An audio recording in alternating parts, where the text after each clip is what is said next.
All right, there we go, and we're live. Welcome everybody to another episode of Workflow Wednesday. Today we are joined by Eugene Capon of Capon Design and Capon Studio. Capon and Tall? Studios. Yeah. Capon, my bad. Capon. All right, cool. Well, thank you. Oops. And we're live. There we go. That's better. So thank you for taking your time out of the day and joining us today, Eugene. Oh, it's my pleasure. I'm pumped to be here.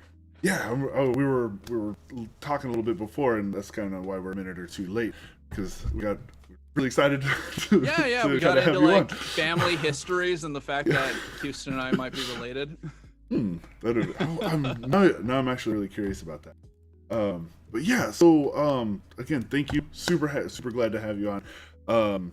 And I always like to start off with the basics, like we were kind of talking about before, just in case anybody doesn't already know who you are and what you do. Give us a little background of all that, how you got started. Of course. The short answer is I'm a YouTuber. The long answer is I'm the CEO of Studio Capon, which is a XR content creation and animation studio. We originally were out of the University of Washington's CoMotion Labs, and now our offices are in Tacoma, Washington. Right on. Yeah. So, cool. Thank you. So, and actually, I mentioned this again before as well.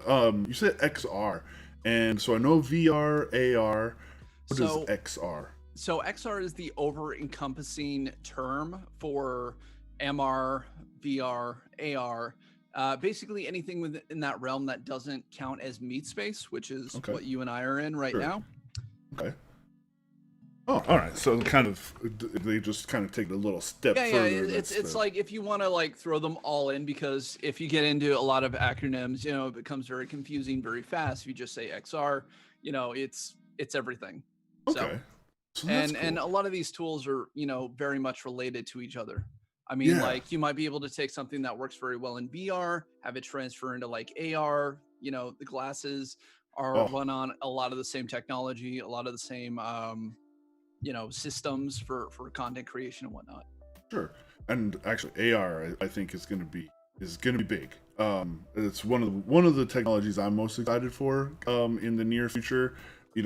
Terminator vision. You wear like some sort of specs, and it paints the directions onto the sidewalk, or I restaurant would argue that reviews it's like already huge. I mean, look how many people are actively using like even basic face filters whenever they either live stream or create Snapchat content or Facebook content, or even if like you're talking to your mom over a webcam, you can like start playing with funny faces and stuff, right? All of that, it counts as AR. So I think the market, as far as like its usability, is already has a massive user base.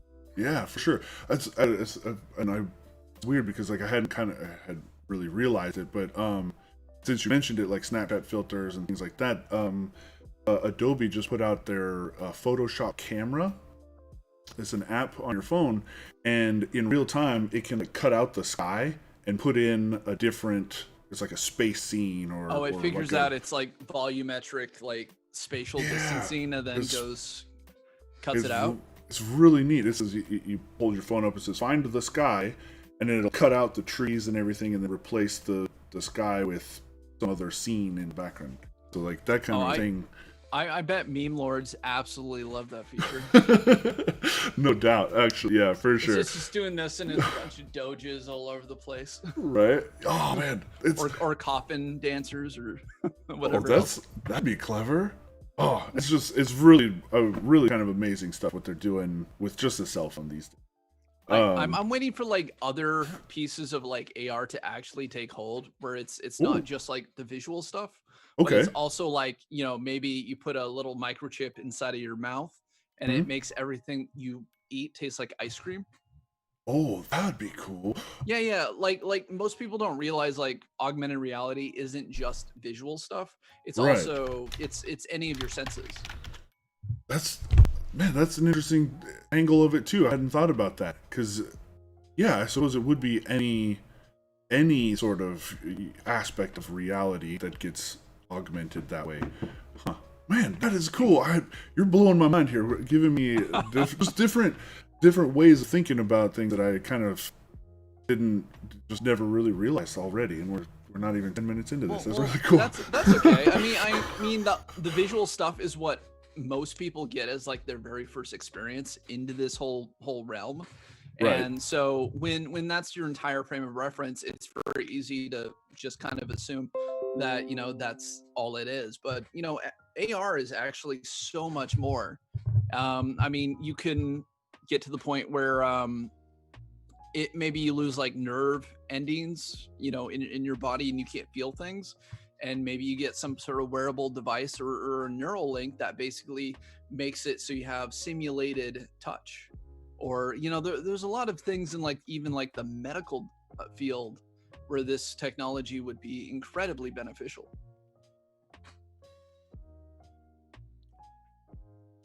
And I lost you. I don't have any audio.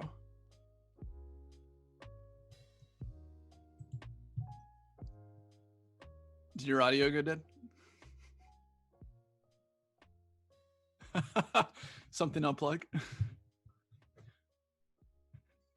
Please stand by. Technical difficulties. All right, I can hear you. Maybe.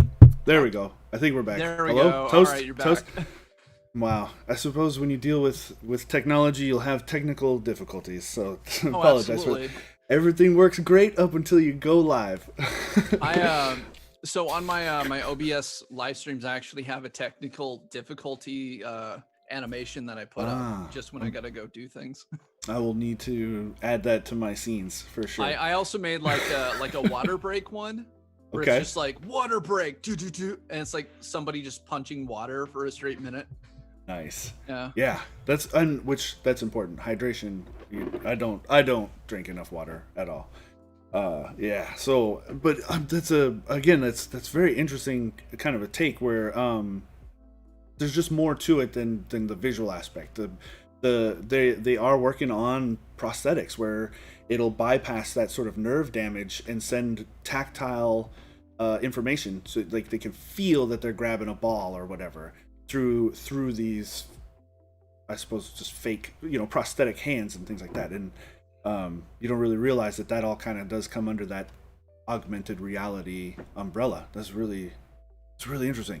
Yeah, I went to the offices of this company called Haptics, and Okay. they're I don't know what they're doing now. I think they're still around.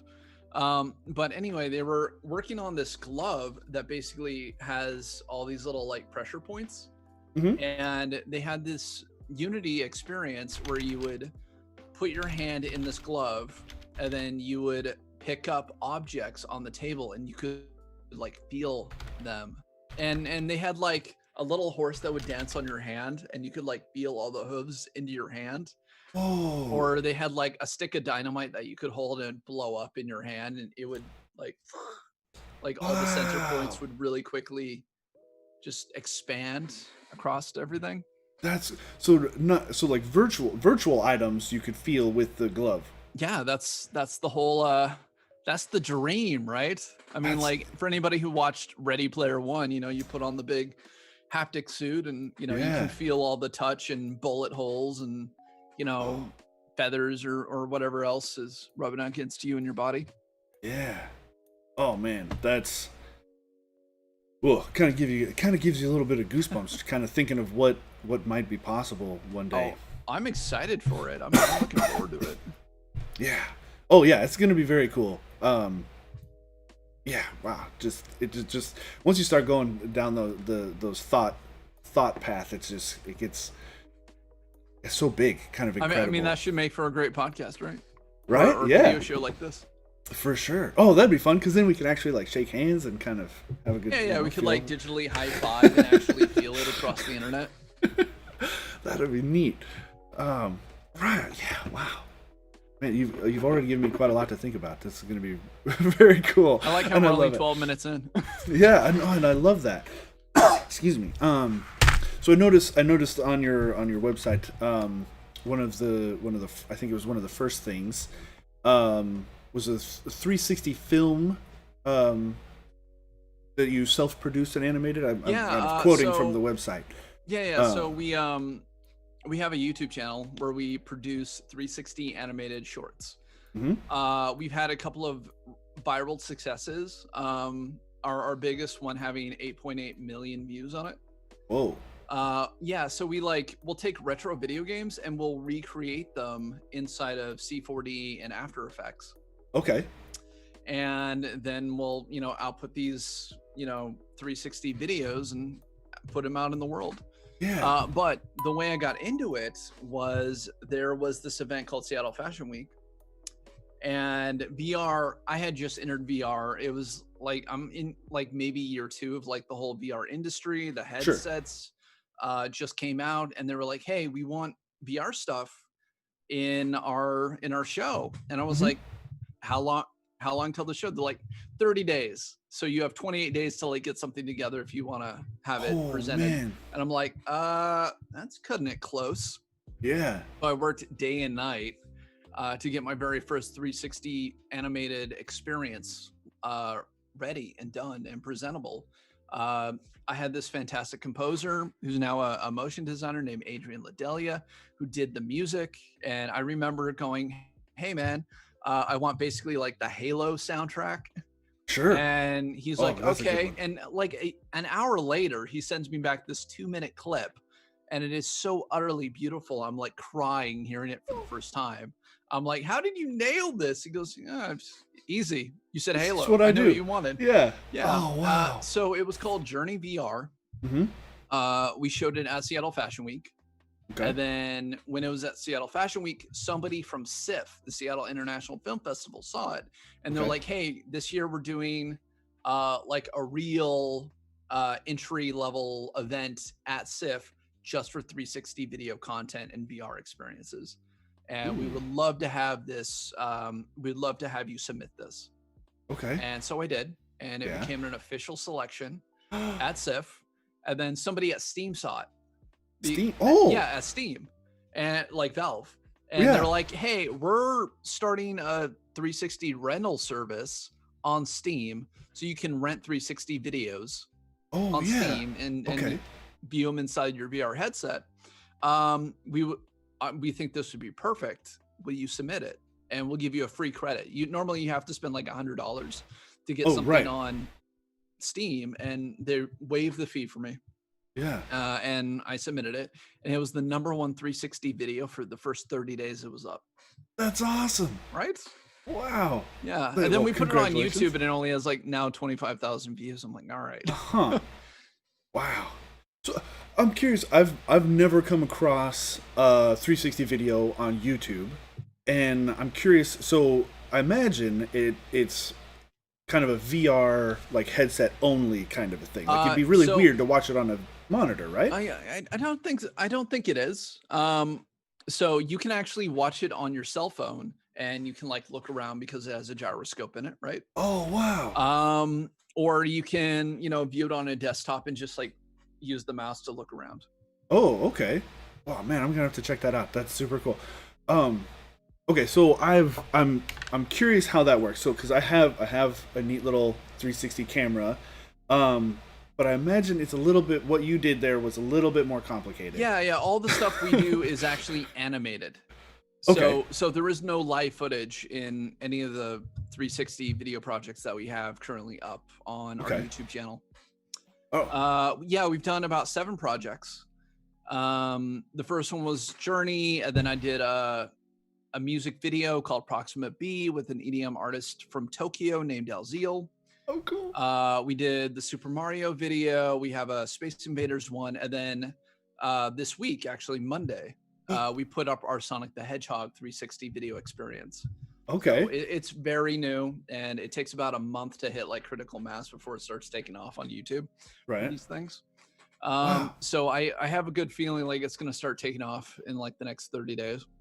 All right. Yeah. Well, you guys heard it here first. So I mean, I guess give a little bit more insight into how you go from what the process is. Yeah, from start to finish. So the first step is, of course, research, planning, script building. If you do something more, involving like characters having to talk or whatever. Okay. And the script writing process for doing a 360 video with like characters and stuff versus, a traditional like animated, like non-speaking thing is completely different. Sure. And you have to basically write for 4 different quadrants. So in front of you, backside, Okay. left, right. And you can basically write for one of 2 roles. You're basically God view or fly on the wall, Mm-hmm. or you're, a single character in the film. Oh, neat. Okay. Yeah. So those are basically the 2 roles that you're writing for. If you're Okay. doing a straight 360 video, if you're doing something more interactive, you're going to want to like a pitch Bible or an animation Bible, and that's what game studios use. Okay. Yeah, it seems like there would be some similarity between game design and. Yeah, oh, absolutely. So the bigger successes that we've had is actually taking retro video games and making them into animated shorts. Neat. So like the one that had 8.8 million views on it, that is it's Super Mario. It is level 1 of Super Mario. It's just you going through, getting to the castle at the end of the bridge. Okay. Or at end of the level. And so step 1 is of course your research. So I went in and I found like through a Google search, I found the entire first level, because people map it out so you can see where everything is. Right. Step 2 is figuring out the 1-to-1 size for the video, and then going into your 3D program, whether that's Blender or Maya or C4D, which is what I use. And then I have to basically go, okay, so 100 centimeters is, a block. Right. And that's the size that I'm going to use for everything inside the level. And after I've marked it out where everything is, I know, okay, it's 250 blocks along, and then so many, pieces. Here's where the flower comes up. Here's where the mushroom comes up. And then I grab a video of going through the whole level, and then I try to match the movements frame by frame all the way across. Wow. Yeah. So I basically take one camera, put it into a null, and then I take a second camera, put it on the side to watch the null, and then I know where to pinpoint where all the movements based on the timeline where they need to be.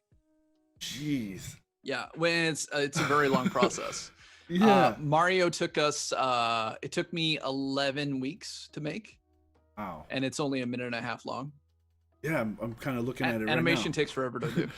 Right. Yeah. And what would, so that's interesting. Is it every part of animation that takes forever to do, or is there any one particular spot that kind of hangs up? I think doing camera movement and trying to get timing right is really difficult for me. I'm definitely more of like the modeling, directing, producing side. If we had somebody we could bring in to do animation stuff, we would. We're just not quite there yet, so it's still me doing it all. And the one thing we do usually hire out is for the music. Oh, sure. Okay. Yeah, because that's just not my wheelhouse. Sure. So I know you just recently did a video as well, kind of like for us. Oh yeah, we so full disclosure, no, it's very public. We are sponsored by Puget Systems. That's part of the reason why they invited me on, and they hooked us up with this $11,000 super render PC, which they were nice enough to actually engrave our logo and stuff into the case. And it is sweet. We actually nicknamed it Betty. Why is that? Hulkbuster. Oh, got it. Yep. Right? Okay. But yeah. Like if you get that right off the top, I'm like, oh, you're that kind of nerd. I know. Yeah. Oh, that's cool. So what were you using before that? We were using, I have this Alienware laptop, and we had like an MSI Triton 3 that we're using. And one of the big pain points for us was simply just rendering stuff out. And we really had to have this conversation with you guys because it took us 9 months to render out our Pac-Man 360 video. It was taking us 18 minutes a frame. So it took us effectively 156 days to render, approximately 156 days.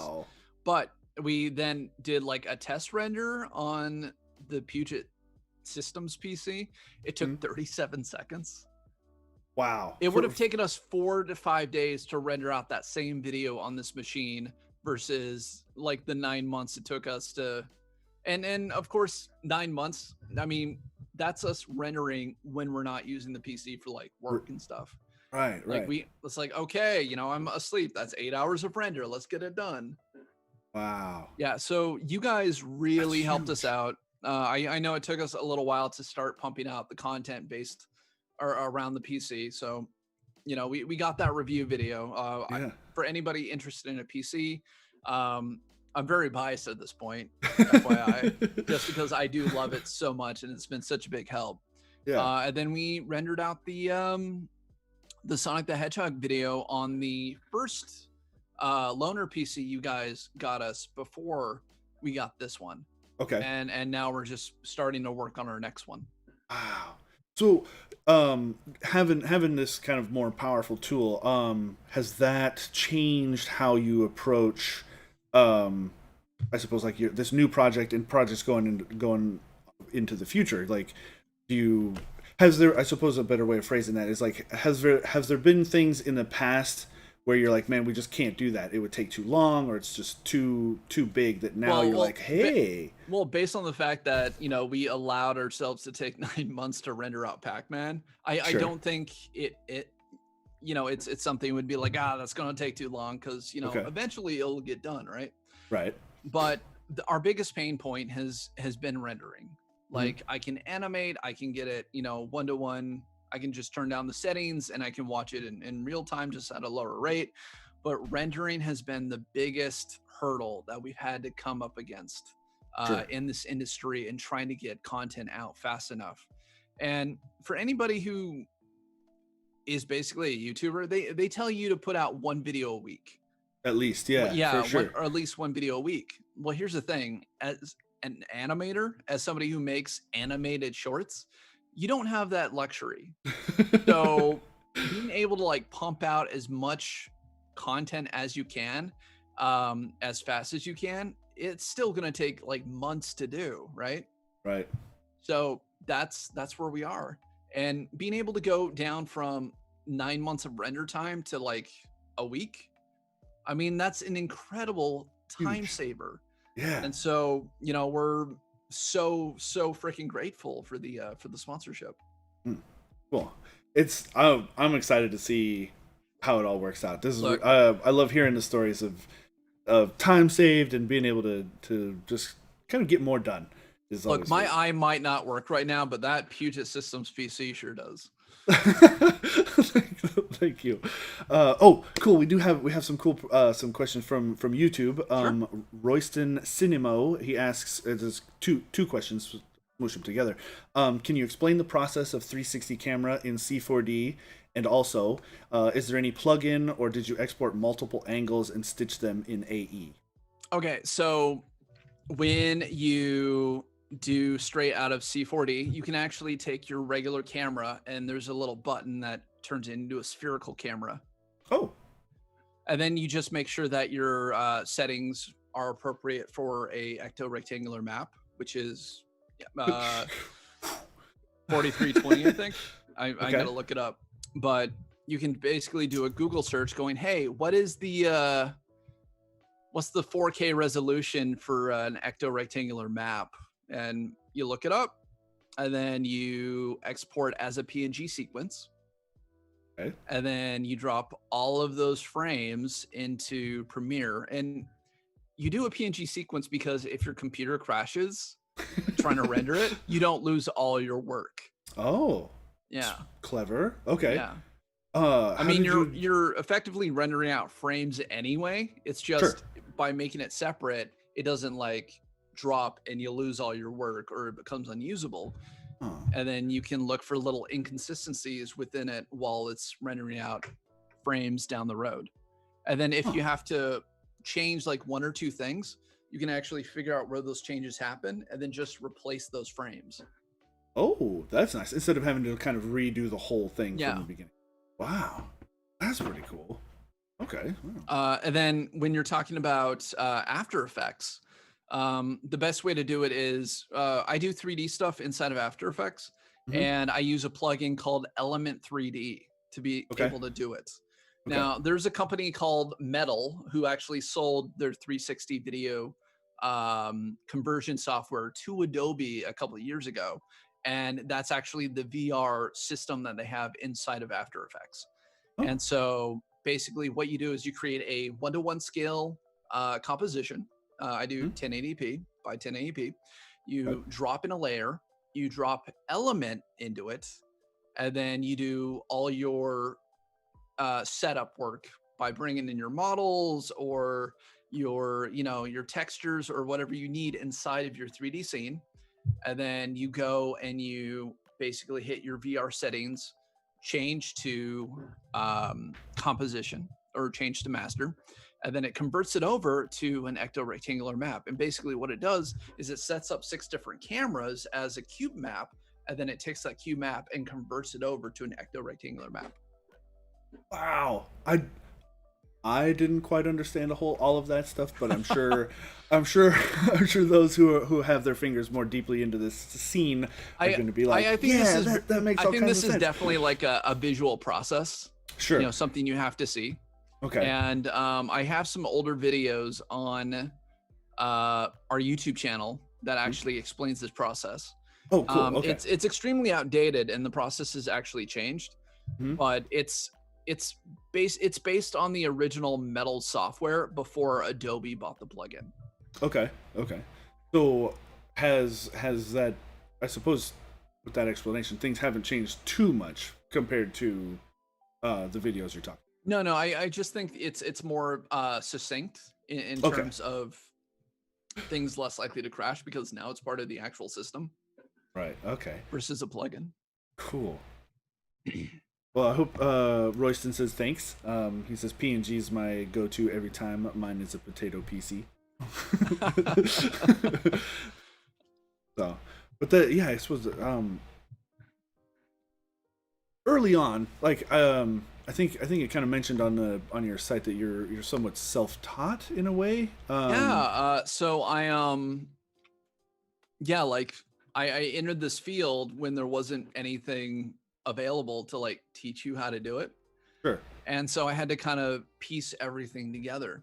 Like my background is actually, I originally went to school for graphic and web design. Okay. But when you learn like web design, you learn Flash animation, or at least when I went to school, you did. Yeah, I remember. And then when you learn Flash animation, you learn cartooning, and then you want to learn video production based on that cartooning.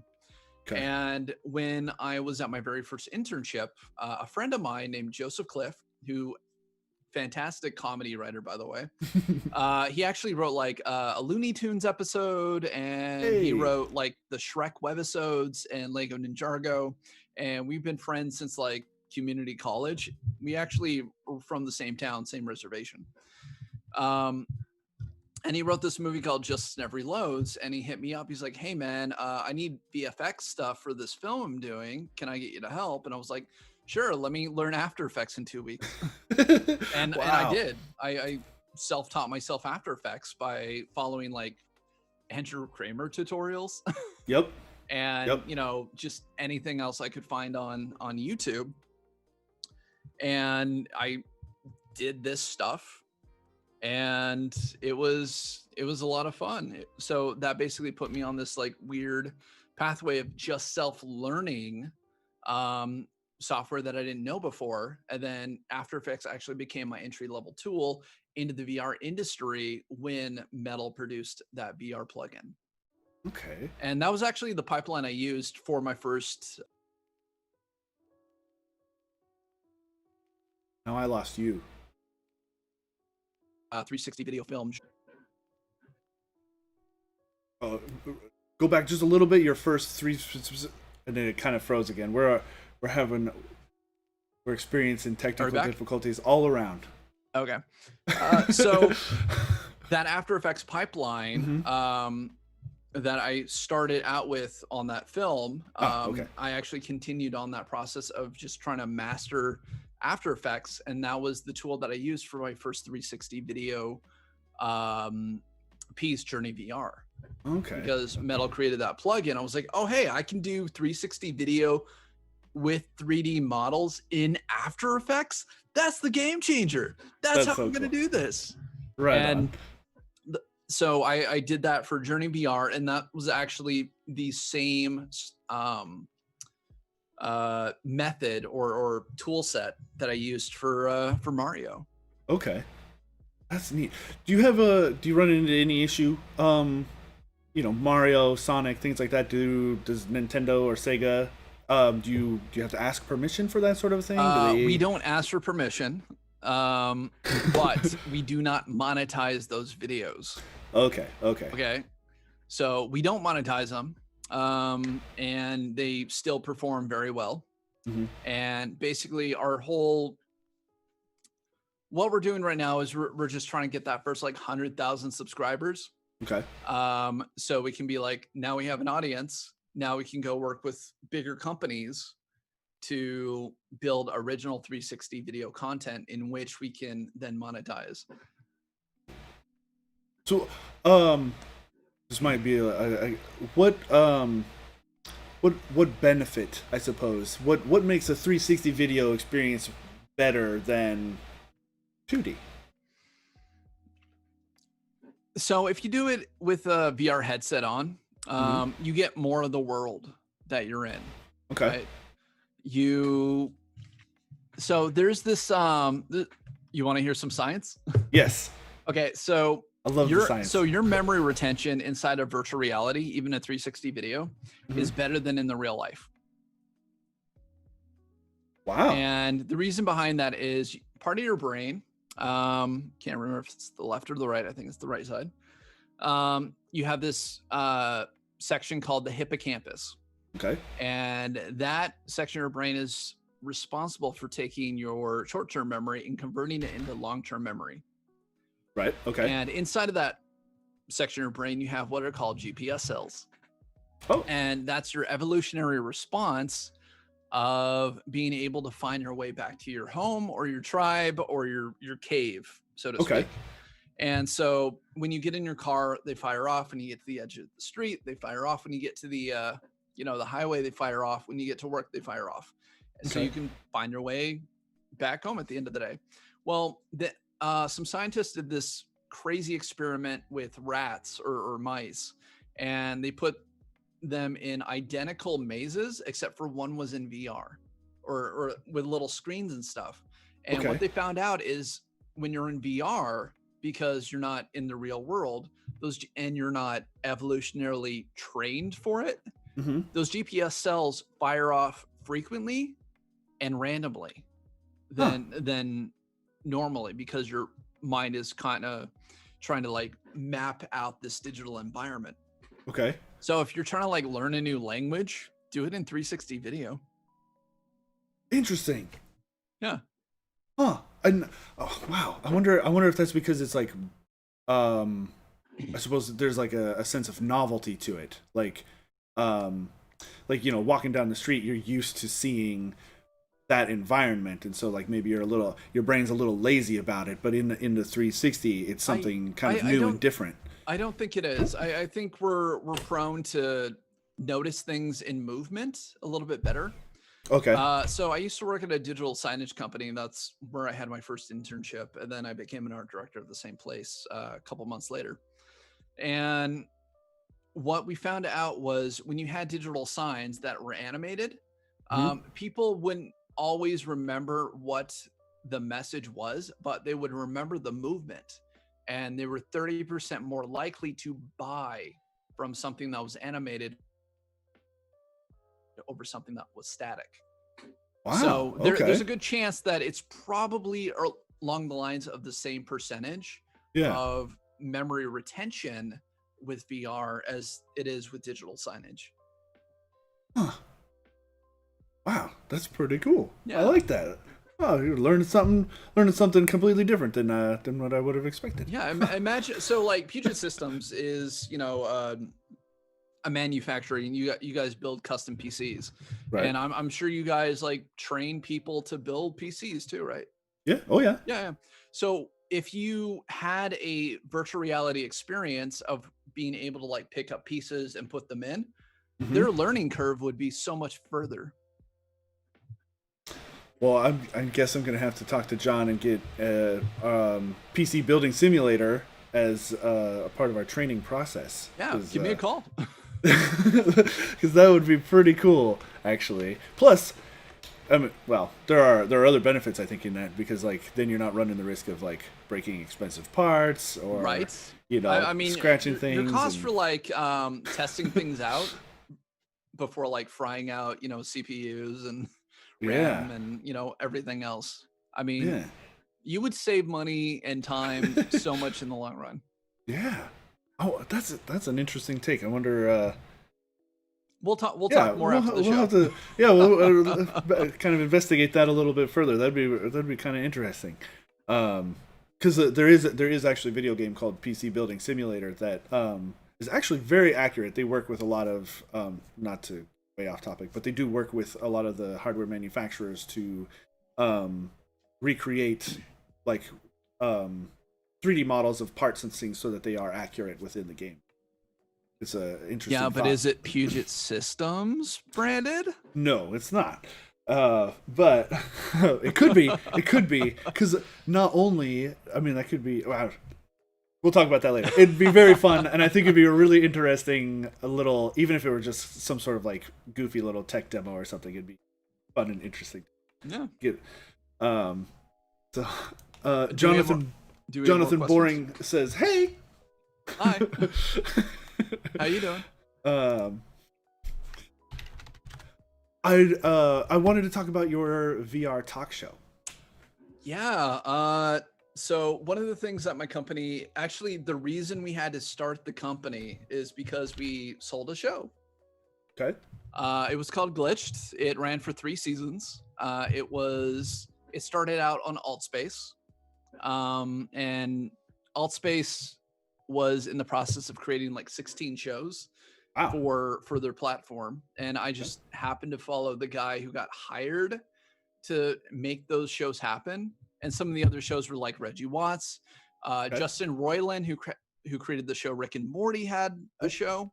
There was Josh, which was Sarah Silverman, Michael Cera, Tim and Eric. They had a show. And then I got offered a show, and I grabbed my partner Topher Welsh, which you guys know from After Effects Seattle. Yep. And some people don't know this, but he actually used to be a radio talk show host. He was on the radio. He was on Funky Monkey. For a long time. Okay. And so I was like, oh, dude, you have this magnetic personality, tech. We're both very interested in VR. This amazing opportunity for a meeting popped up to basically create our own talk show. Yeah. Let's do it.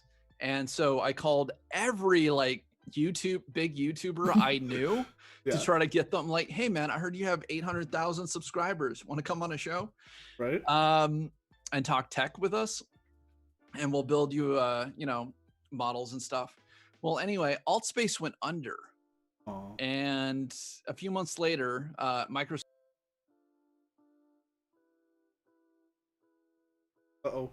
Microsoft would actually buy them out. Did I freeze again? Just right after you said Microsoft. Oh, so Microsoft bought them out and brought them back from the dead, essentially. Oh, neat. And these technical difficulties. We had this show, this season of it, and that's when Philip Rosedale. Did we freeze again? Yes, I'm sorry. It's okay. It's okay. So everybody lost their show, and Microsoft bought Altspace a few months later and brought them back from the dead. And during that time, we were like, we have this show. What do we do with it? And that's when Philip Rosedale and his team over at High Fidelity went, hey, guys, we really like your show, which to us meant, you probably couldn't afford anybody else on that roster, right? which is totally fine. We're super grateful for the opportunity, and we love everybody at High Fidelity. They were like an amazing team to work with. And they were like, hey, we want you to come to our platform. And we're like, well, Altspace was plug and play. Everything was like, set up for us. With you guys, you're a sandbox. You know, you have custom avatars and worlds, and it would take like 60 days of just runtime to get everything put together for this show. And they were like, that's okay. How much for a season? And, you know, we went back and forth, and we effectively sold this in VR talk show to this social network. Oh. Yeah. And to our knowledge, and nobody had really done this before. There was like Gunther's Universe and his political talk show, which were, you know, him out of an RV. There was the Foo Show, which was crowdfunded, but we were the first like real in VR show to be ordered as if we were like a TV show. That's amazing. Right? And we actually got renewed by them for another season. So that was our third season. Yeah. And we flew down to like Hollywood to get photogrammetry dube scans from the company called Dube for duplication. So we looked just like us. We were one of the headliners at VRLA, and we had iJustine as our guest. Ooh, fancy. Yeah. No, we've had like this amazing roster of people who have come on our show between doing the NVR show and our podcast. We had like Jake Roper from Vsauce. We had Philip Rosedale. We have had all these amazing people, and it was such an amazing experience to do. That's neat. And that's really cool too, because like even now you don't really hear much about that kind of a thing. Like it still seems very niche. It was very niche. Yeah, but still like look, it was expensive enough and like forward thinking enough that we got an IMDb credit for it. Hey, that's pretty cool. Wow. And yeah, I'm kind of curious why there isn't some kind of more push on that sort of a thing, because with the popularity of what is it, there's like a game chat? on, yeah, that's the one, VR chat and things like that.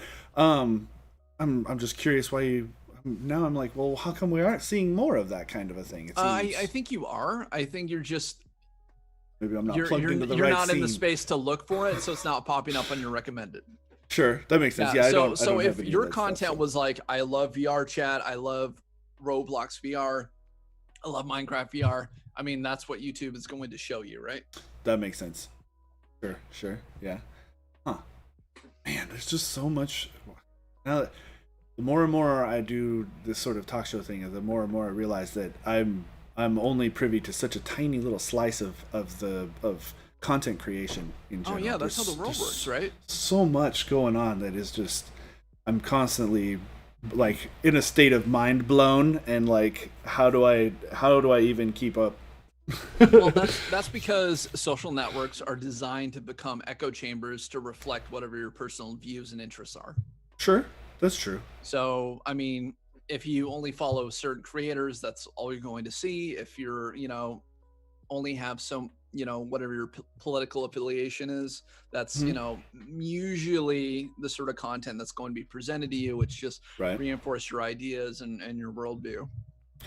Plus, that's also why I get to do this show, so that I can expose myself to other other topics that I wouldn't otherwise. Yeah. Like, I think that's one of the best things about doing this is like, I'm very much, as much as I'm plugged into the tech world and PCs and things, I'm still very much an average Joe, and so it's I'm just endlessly fascinated to see what is being done with the tools that we create, but also just in a general sense as well. Just what is being done out there is just incredible.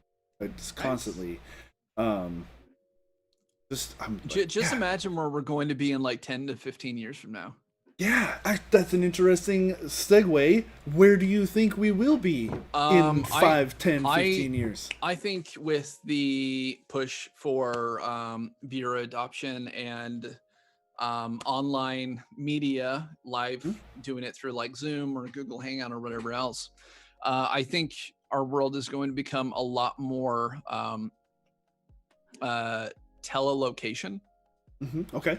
So like I think more schools are going to become online or give online options. And I think Sure. COVID is a really good um basically like a catalyst to Mm, like show us what exactly is possible. yeah. I mean, so many companies had to go, okay, everybody, you're working from home right now. And then everyone's like, I feel so much more productive working from home. Can I just keep doing this even when their offices open back up? And Yeah. then companies might go, why were we paying $20,000 a month for this office when we Right. can just have everybody do their job from home, Yeah. right? It That's cool. so I think with the with that whole movement, Mhm. we're getting closer and closer to this thing called the metaverse, Yep. which is for anybody who doesn't know, it's the eventual replacement of the internet. I mean, like, what comes after the internet, right? It's the Right. metaverse. In Ready Player One, it was called the Oasis. In Tron, Oh, dang it. Dang it. it's called Tron. Are we back? Yeah. So in Tron, it was. It was Tron. In the Matrix, it Right. was called Matrix. Sure. So there are all these like Hollywood variations of what it is to be part of an online virtual reality community. Hmm. And so I think eventually you might just go to work, put on a VR or AR headset, and have screens populate around you for $400 or $500 headset versus $5,000 in like big PC displays, right? Right. So, and I think there's some things that we need to do to actually get there, Sure. such as everybody needs beastie PCs to run these headsets. Right. And if you don't, you have to have some sort of backside rendering system. So I think like Google Stadia is really interesting as a concept and an idea Ooh, because sure. you can run the most render intensive programs or experiences on your $300 iPad, right? Right. Yeah. Yeah. Versus you probably would need a $11,000 PC to be able to do it. Yeah. like Which I like mean, one way or the other, the hardware, that beefy hardware is going to be somewhere, whether it's on your desk oh, or in a server absolutely. room somewhere. Oh, absolutely. Um, I mean, yeah. I don't see myself using like Google Stadia to render out, my massive workforce, right? Right. Right. I So I think for there. running like small games, that might be one way to do it. Yeah. But if you need like a giant local connection to do it, because here's the thing, even if you have Google Stadia to do it in VR, Mhm. to run a program in VR across the internet, there is a latency.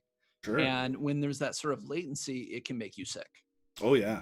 Yeah. Yeah. And that's basically that disconnect of like frame rates versus what your inner ear is doing. Oof. Yeah, that's what creates people to get sick. So Heck, just reading in the car. yeah, That's so what. Yeah. if you're doing like smaller games like God of War or something, Google Stadia is fine. If you're doing big VR stuff, and you want to avoid the possibility of a latency, having an at-home PC is where you're going to want to do it. Right. Right. Oh, that'll be really cool. I've seen things like Second Life and stuff. I've kind of I've played around with some of the precursors to things like Second Life and things like that way back in the day, Mhm. where you would have your sort of virtual space, like a plot of land essentially, and you could build it up however you like, and it was almost like some people took advantage of that in a way to make like a three-dimensional website. Or it wasn't just like The Sims or anything. Some people did it that way. They could make a home or whatnot. But there were some people who took advantage of it in a way that I could see even then the evolution of it would be like you were saying, Ready Player One or The Matrix in the sense of the internet becoming a world unto itself, where you want to go to a website, you actually almost drive to it, like they did that in Snow Crash. Neil Stephenson. I always liked that kind of concept of the metaverse, as you put it, where there were virtual locations and they represented like a website or a server or those sorts of physical concepts. It's really funny that you mentioned Second Life, because Second Life actually became High Fidelity. Oh, hey, right on. Yeah, okay. No. They're both backed by like Linden Labs. Oh, I do. Financial. Yeah, no. So they're basically the same concept, except for one is 2D and one is in VR. Sure. Oh, neat. Yeah. But yeah, I definitely think that there'll be kind of that layer on top of the internet where it'll be another world in a sense that you travel around and have those experiences. It'll be really cool. And gaming, of course, is pushing that technology forward in a big way, I think.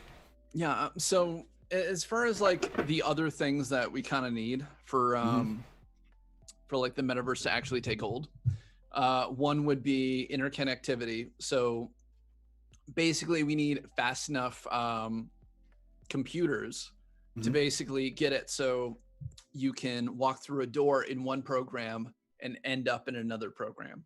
Right. And so I think having things like 6G is going to be really important. Okay. I lost your video. That's odd. Why did my video disappear? Your video went down. That's not. What is going on? It's okay. We'll be back, folks. I'm still here. Difficulties. I'm still here. I promise. Do you want me to just keep talking? Yes, please. Okay. So there we go. So basically, you need a. I think 6G is going to be really fascinating, because with 5G you get about 100 gigabytes a second in transfer speed, but with 6G, I think you get about 32 terabytes estimated. Holy cow! Right, and so can you imagine rendering out 32 gigabyte or terabytes of information per second into your VR world? That's I mean, that's photorealistic at that point. Like that's holodeck holodeck style. Like, wow. Right?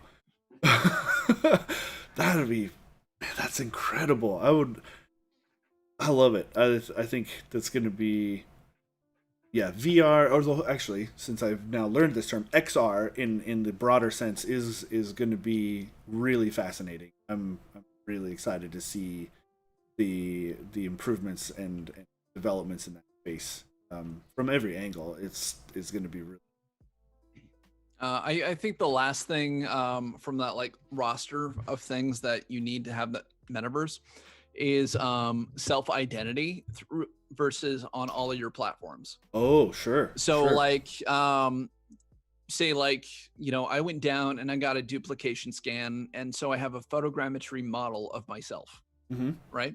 But I want to be me when I'm in VR chat, and then when I play Doom, and then when I play Beat Saber, and I want to be able to take that avatar or that digital version of me, or how I feel like I need to be represented, and basically have it throughout everything. And maybe you self-identify as a 12-foot wolf man, with a cape on. I don't know. Yeah. And so you get to go be a furry in whatever version of the internet you want to be in, essentially, the metaverse. I really like that idea. That sort of, to use a term from the Matrix, they call that your digital self-image, right? But I like the idea of customizing that to be who you see yourself as, in a more, I suppose, esoteric way. Like because maybe I don't want to be me. I don't like me in the meat space. I want to be, I just want to be that whatever cat girl from Final Fantasy 14 or something. But that's the version of me that I attach to the most. And like, I think that is important to be able to take that with you wherever you go. Look, if you identify as something else than the skin you're born in, I think this is a great solution in the short term Mm-hmm. to, help you realize, what that self identity actually is. So maybe, you're a guy and you feel like you're a girl, or vice versa. And this way you can have a skin, even digital, that is probably very therapeutic to have. Yeah. No, I like that. I like that's an interesting facet of that to mention. Yeah. Yeah, because others are gonna see that skin and just assume that's you, and Mm-hmm. being that's how you see yourself. I think it's incredibly beneficial socially. Yeah. Absolutely. Because I have to say, for having been, I've played a lot of MMOs Hmm. from the very beginning, basically, and like from when I was a kid. Nobody knew I was a kid, and that was very liberating. I could be.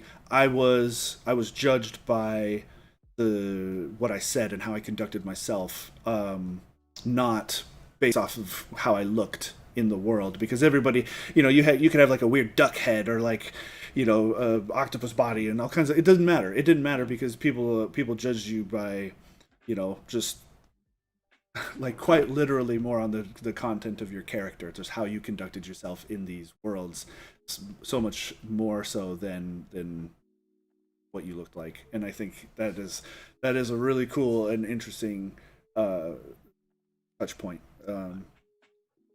We Yeah, that so is. we live in this world where it's very normal to hear people accosting other people over like chat Yeah, in video games or like yeah, Xbox or PS. But when you get into like VR and you see people as a digital being, you tend to be a lot nicer. yeah. That's true. So I think VR in itself is one of the most empathetic technologies ever invented. I mean, you can jump into an experience and literally be in someone else's shoes.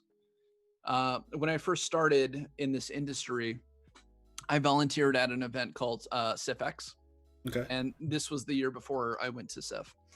And I volunteered because I was like, I'm gonna get to play video games or see these like 360 videos or whatever else, and it'll be a lot of fun. And the experience that they had me help run was actually the Nani de la Pena experiences. Okay. She was an immersive journalist and a journalist for about 20 years. And she had created probably 6 different experiences that were all very like socially aware. So like you were a woman going through Planned Parenthood, or Wow. you were watching a domestic abuse event happen and the audio you were hearing was from a real 911 call, Wow. or you had a VR headset and a rumble pack and you were a child in Syria and bombs got dropped on your village, Eee. and just like you could hear the screams and everything. And we would have these guys come in who are like, "What's up, bro? Let's play video games." And then like they would leave me like, "Women are people. I need to call my mom." Seriously though. Just like you, when you're put into other people's shoes, you become more aware of how the world actually works, Yeah. and it just doesn't actually revolve around you. So I think taking taking funds and helping progress this industry, as immersive and empathetic as it is incredibly important to our own evolution as a society. No, I agree. That's. I mean, that's heavy stuff, but like combined with what you were saying about the GPS cells and things like that, like it has to affect you on such a deeper level than just like reading about it or watching a regular video about those topics, like because you're in it and you're almost forced to live it in a really very real way. Yeah, it's Man. choosing to reprogram different viewpoints of your of how you see the world, Yeah. basically.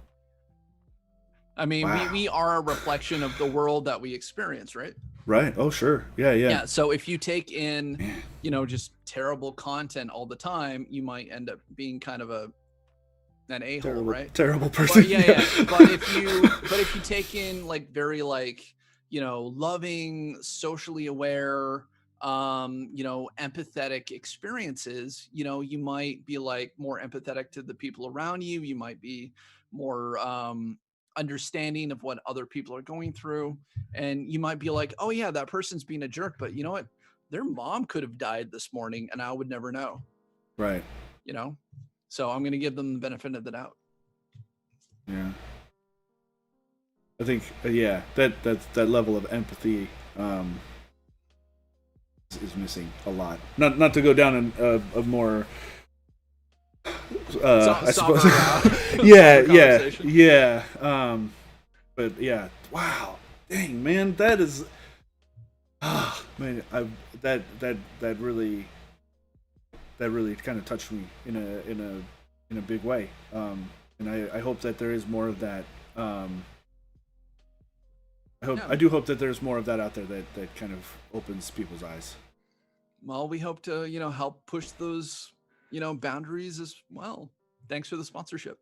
Yeah. Hey, no, and thank you for the perspective. Like I hadn't, this conversation with you has really kind of given me new insight into a lot of different things, not just some of that more somber talk there at the end, but just in general, like of how there's always more to the different varieties of content creation than you expect. Absolutely. So and with on that bombshell to steal from another show, thank you. We've a little over our hour, and I just want to thank you very much, Eugene, for joining us today. It's my pleasure, Houston. Thank you for kind of opening us up to the perspectives that you provided. That was really, really cool of you. I really appreciate it. From the bottom of my heart, this has been an incredible chat with you, and I really, really appreciate it. Thank you very much. A little bit more emotional than the average tech show, huh? It really was. It really was, and I appreciate it because like it's not just the tech, it's not just the hardware, it's not just like it's not just goofy videos on YouTube. Like the things that you and others like you do has a real effect, and whether it is entertainment or educational or anywhere in between, it really does change the world. It makes a big difference, and thank you for that. My pleasure. And thank you as well to the audience for joining us today. We do this every Wednesday and most Fridays. This coming Friday, we're taking off. But Wednesdays we bring industry experts on to provide a little bit more perspective on their industry, what they do, how they do it, and the effect that it has on others. Now that we've had Eugene here, it's really been cool.